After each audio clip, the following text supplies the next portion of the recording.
Baik, jadi teman-teman sekalian, bagian pertama, ketika Allah meminta kita beriman, sesungguhnya dengan iman itu Allah ingin memberikan garansi kepada kita bahwa Anda hamba yang terlindungi, dengan izin Allah bisa mendapatkan surga jika iman itu kita gunakan untuk menenun amal saleh. Jelas? Kalau amal saja tidak ada iman, maka tidak menjadi saleh. Maka orang yang belum beriman beramal baik, amalnya tidak disebut amal saleh, amal saja, amal khair. Gak pernah disebut saleh dalam istilah Al-Quran. Jelas ya? Nanti ketika dia berbuat baik dibalas di dunia. Cuman karena kaidah surga itu ada iman, dan iman itu nggak ada, maka di akhirat tidak diberikan balasannya. Keadilan Allah menjadikan balasan itu diberikan di dunia. Karena investasi amalan itu bukan untuk akhirat, dunia. Karena niatnya dunia, dikasih dunia. Kalau untuk akhirat, diberikan juga akhirat bagiannya. Turunlah Quran surah ke-25 ayat 23. Nanti kalau ada non muslim bertanya, di mana keadilan Allah Tuhanmu itu? Jadi kalau ada orang nggak beriman berbuat baik nggak masuk surga, tapi ada orang beriman salah juga berpeluang masuk surga. Maka jawab kepada beliau, ya, kaidah surga itu kaidahnya syarat iman yang pertama kali, ya, bukan syarat dunia. Maka ingin masuk surga ada persyaratan. Anda masuk kampus ada persyaratan, masuk surga pun ada persyaratan. Anda lulus di satu hal tapi nggak lulus di yang lainnya, nggak bisa masuk kampus. Anda lulus satu hal nggak lulus yang lainnya, ya sulit masuk surga. Karena syarat surga beda dengan kampus. Syarat surga yang pertama itu adalah iman. Tapi saking adilnya Allah, kebaikan dia di dunia dibalas oleh Allah dengan cepat saat dia hidup di dunia. Maka turun ayat, wa qadimna ila ma'amilu min amalin faja'alnahu haba'an manthura.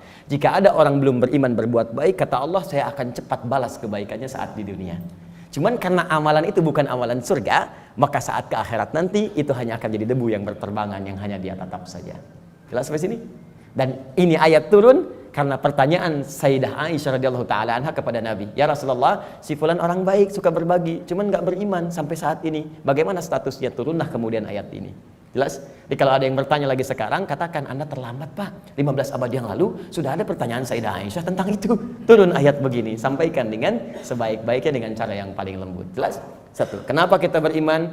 Pertama, karena ada kasih Allah pada orang beriman untuk menempatkan di tempat terbaik saat dia pulang kepada Allah Subhanahu wa taala. Dua, saya agak cepat. Orang beriman dijanjikan oleh Allah akan memiliki ketenangan dalam hatinya. Secara singkat, orang beriman itu Allah akan berikan ketenangan pada jiwanya. Tenang gitu, damai hidupnya. Jaminannya ada di Quran surah ke-48 ayat yang keempat. Walladzi anzalas sakinata fi qulubil mu'minin liyazdadu imanan ma'a imanihim. Dialah Allah yang akan menanamkan ketenangan pada jiwa orang-orang beriman supaya dia yakin dengan keimanannya. Nikmat juga beriman. Jadi tambah lagi imannya, tambah lagi imannya. Ini kata Allah, orang beriman itu pasti tenang. Dan ketenangan itu mahal, Bu. Sulit dicarinya. Ibu silahkan cari harta dengan suami sekaya apapun, sulit membeli ketenangan itu nggak ada. Ada toko yang jual ketenangan? Nggak ada. Dan mahal. Kalau nggak percaya begini Bu ya, saya berikan pilihan, tapi ibu bapak jangan pilih yang ketiga ya, terutama ibu. Ya, jangan pilih yang ketiga. Kaya tapi gelisah atau miskin tapi tenang. Ayo, nggak ada pilihan ketiga dan nggak usah maksa. Kaya tapi gelisah atau miskin tapi tenang, pilih mana? Tuh. Kan?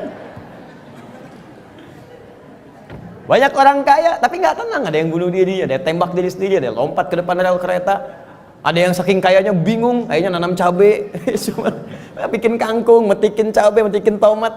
Terus Anda ngapain kalau cuma numpukin harta buat metikin tomat? Petani kita nggak kaya-kaya amat bisa metikin tomat juga. Coba lihat, Anda bayangkan. Jadi tidak selalu Bapak Ibu sekalian kekayaan itu bisa berkonotasi seimbang, equal misalnya dengan ketenangan, belum tentu. Tapi iman itu jaminan dari Allah, orang beriman itu pasti tenang. Ada kedamaian dalam jiwanya. Enak gitu. Bahkan kalau sudah dapat halawatul iman, bukan cuma kedamaian, Allah akan berikan ketenangan dalam kehidupannya dalam bentuk keamanan, aman dari gangguan, tenang, nikmat. Maka diturunkan oleh Allah Quran surah ke-18 ayat 13. Saking tenangnya, tidur di gua aja enak. Bayangkan, gua loh, fasilitasnya tahu sendirilah. Di gua, ya sudah, maaf, cahaya sudah terbatas, hampir tidak ada. Makanan bagaimana mendapatkannya, tempat tidurnya kemudian juga pasti keras. Tapi kok bisa ada yang tidur di gua selama 309 tahun? Saking enaknya tidur, gak ada yang ganggu Pak, Bu, nikmat. Ya, yang memberikan nikmatnya Allah, miring kanan kiri, matahari diatur oleh Allah, terbit di sini, terbenam di sini, selalu tersinari di dalamnya. Sehat-sehat aja, bangun sehat 309 tahun Anda bayangkan.